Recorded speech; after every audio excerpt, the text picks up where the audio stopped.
Hello and welcome everyone. I am Lauren Darr with International Association of Pet Fashion Professionals, coming to you with our October 2015 Pet Fashion Business Astrology Forecast. And I can't wait to dive right into it because we have deemed October Pet Fashion Month.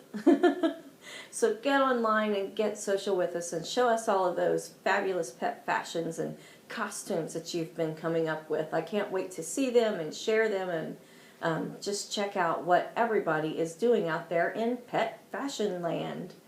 Now, let's dive in because I'm reading from the Pet Fashion Almanac, as most of you know, and you can get it on Amazon. And I want to immediately touch on the fact that Mercury is retrograde still at the beginning of the month in October. So I encourage you, go back in this playlist and look at the video that we did that talks about how to handle Mercury going retrograde, because it's got some great information. Ellen makes some fantastic points on how to use Mercury retrograde to your advantage versus getting like, oh, about it. So, yeah, that's a technical term. So anyway, go back and check that video out. It'll be really helpful to you, and then I won't have to repeat myself and take your time and things like that. It happens 3 times a year, every year. So we felt like it was better to just go ahead and do a video and have it out there for your viewing information at your leisure. So let's dive right in. Ellen Zucker is our pet fashion astrologer. We have her information on our blog, in our newsletter, and she also is the co-author with me in the Pet Fashion Almanac 2015, which, thanks to all of you wonderful pet fashion people out there, it was an Amazon bestseller. So, it has also, by the way, other information. It has pet media list, the pet business trade associations, organizations, marketing tips. You'll find the pet holidays in there by date, by week, by month, which is something that the bloggers absolutely adore. So lots of things in here in this handy dandy tool to keep you well informed and able to plan your marketing, blogging, social media interaction efforts.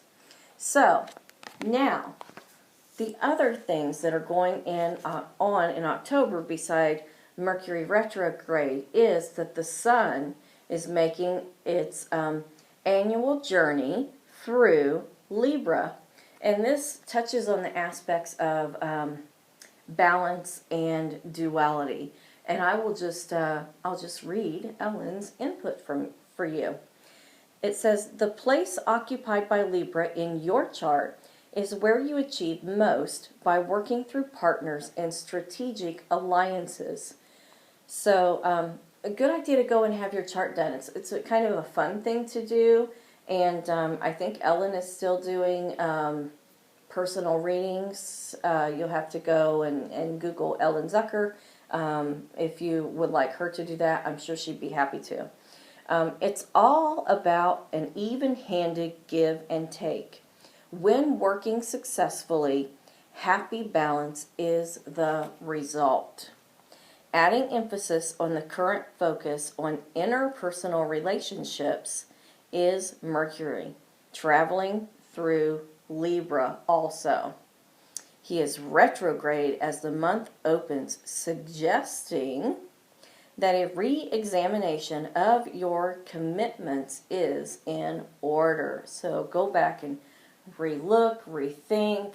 You might even want to redo some, or reduce, another reword, some of your commitments that you have. This applies to unwritten understandings as well as formal contracts. So a very interesting tidbit of advice that Ellen gives us there. Now, Virgo is active, and this is signifying that there's a theme of health and healing through the month. And Ellen's advice is that the way to health is through balance, and the way to balance is through taking care of yourself physically, mentally, and spiritually. Look to your animal companions for excellent role models of health and balance. With the exception of those with a difficult background, animals tend to take life day to day, and they don't sweat the small stuff. So I think that's more fantastic advice from Ellen. She further says products and services that enhance your client's healing and balance will be particularly well received now. So you might want to think about that in your designs and look at, are they balanced? Is there a way to incorporate more healthy aspects and things like that? A good time to just think outside the box on those kinds of things. Now, let's talk about money. And let's talk about that as we round out the month, because that's also a theme. And she says that balance sheets are looking up as we shift into the last week of the month. Woo! Looking up on the balance sheet. I am for that. The sun moves into Scorpio, the sign of wealth, on the 23rd, followed by a meeting between the planet of money and the planet of abundance, which those are Venus and Jupiter, on the 25th. Plus, there is a full moon at 4 degrees Taurus Scorpio on the 27th. So you reap the rewards for the planning and hard work that you've been putting into place. Now, isn't that a fantastic way to end October? It will be time to say, hey, I've worked hard, I'm reaping the benefits, and for me, that means I probably will let myself indulge in a little Halloween candy. Well, there you have it. That's our October forecast. I encourage you to hop on over to our website, petfashionprofessionals.com, and get a Jumpstart membership because it's free. And you'll get all kinds of little goodies in your swag bag, your digital swag bag, membership badge, a trade show marketing download to help you with your trade show efforts. Another thing is you'll also get our weekly trends reports that comes out, so you will be in the know. Have a wonderful October. I will see you next month when we talk about November's forecast.